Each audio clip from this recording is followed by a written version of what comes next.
Mercedes are set to choose a different development path for the W15, and the first change will come in Melbourne, where the team decided to be patient and not to do anything despite their initial promise to bring upgrades that would address their biggest weakness, the bouncing of the car, as well as the high-speed corner deficit.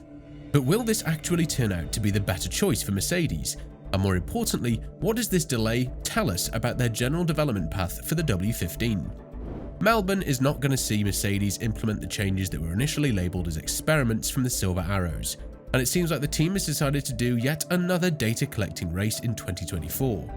It's not that hard to understand why they're doing this after the first two races, even though the team was happy with some of the results that the new design and concept brought to their car. Some of the flaws are too big to address, and it is a consequence that Allison warned us about a couple of months ago. The technical director of Mercedes said that investing a lot in stabilizing the car's rear end, as well as bringing a new chassis and gearbox, takes the majority of the finances and focus from the available amount that the team has. So any newcomer problem would have to be addressed properly and in due time. And what Mercedes didn't hope to have in 2024 is the return of the bouncing, as well as the massive high-speed corner deficit, where in Jeddah, Hamilton lost 0.6 of a second from turn 4 to turn 10 after chasing Norris on the exact same tyre.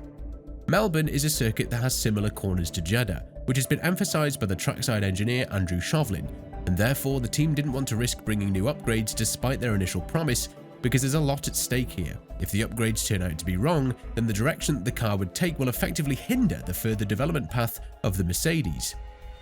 Although this sounds a bit depressing to hear for not only Mercedes but all Formula One fans, data collection is basically the only thing that Mercedes can do at this point, because we must not forget about the magnitude of the project that this team has embarked on with the new design as well as the new concept of the car. Learning it in 2 races is practically impossible, and even Ferrari, a team that brought a completely revamped version of the SF24, will bring its first massive upgrade to Imola because they want to learn as much information about the current basis of the car as possible. This is the path that Mercedes is going to follow too, with all of the engineers paying a lot of attention to the tips and tricks they could involve with what they currently have in their hands, further worsened with the lessons they have learnt in Jeddah, in order to minimise the damage in Melbourne. Even though this news indicates that Mercedes will have a struggling weekend in Australia, considering the fact that they won't be bringing direct solutions for the issues that plagued the performance of the W15, the team puts a lot of hope in the new setup of the car, which would effectively tell the team whether the planned upgrades are good to be brought in another track similar to this nature.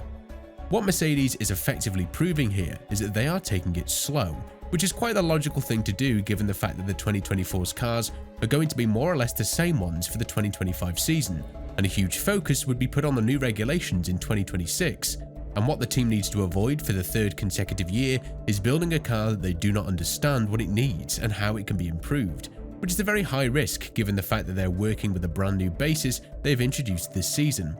And after the first 2 races, the statements coming from the drivers as well as the engineers are quite alarming. Russell said that the car became slower in the second racing weekend, while Hamilton said that there's still so much work that needs to be done and compared to their rivals. It seems like Mercedes have taken a step backwards.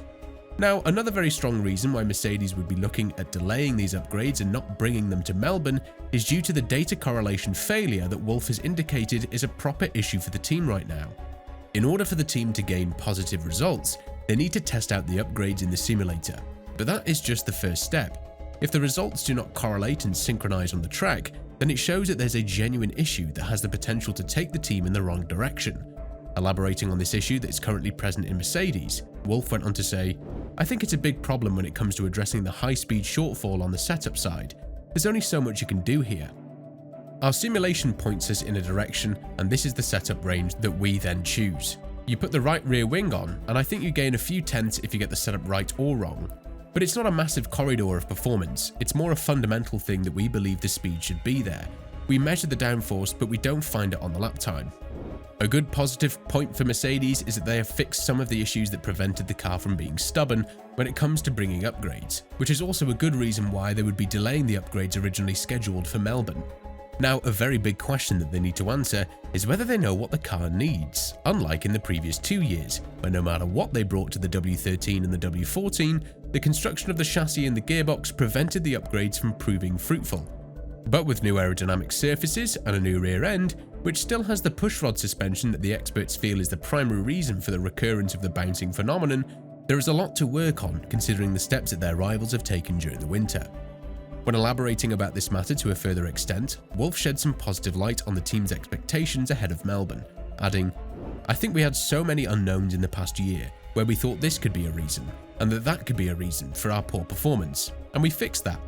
We can see from the sensors that we have what we need, but there's still this behavior of the car in certain speed range that our sensors and simulations say that this is where we should have the downforce, and we're not having it. So the thing is that it's been 2.5 years that we're chasing this fundament. It's been 2 years that there's something that we need to spot. And that's the thing to unlock. It's not by a lack of trying. We've pushed so hard and we have got to give it a massive go now in the next week, with more data to understand and come back to Melbourne stronger. We're on a mission on this one, and I'm 100% sure we're going to unlock that performance gap." However, we cannot ignore the comments made by Lewis Hamilton, and the motivation of the 7-time world champion is definitely brought into question, considering that in his last year at Mercedes, he still has to deal with a car that has lots of issues, and they do seem to be plaguing the performance of the car.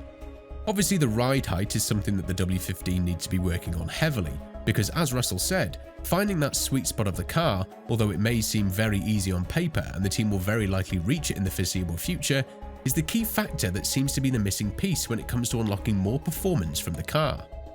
Adding to this matter, Russell feels like the team still needs to make compromises when it comes to adding downforce to the car and finding the perfect ride height, which is more or less the basis of the problem for Mercedes ever since the 2022 regulations were introduced. The Silver Arrows have fixed a lot of their aerodynamic issues that stabilized their car, along with the mechanical parts synergy with this department. But it seems like it's not enough, and Mercedes will use the entirety of the Melbourne Grand Prix in order to understand whether the nature of the upgrades that they have planned will work wonders on their car in the following races.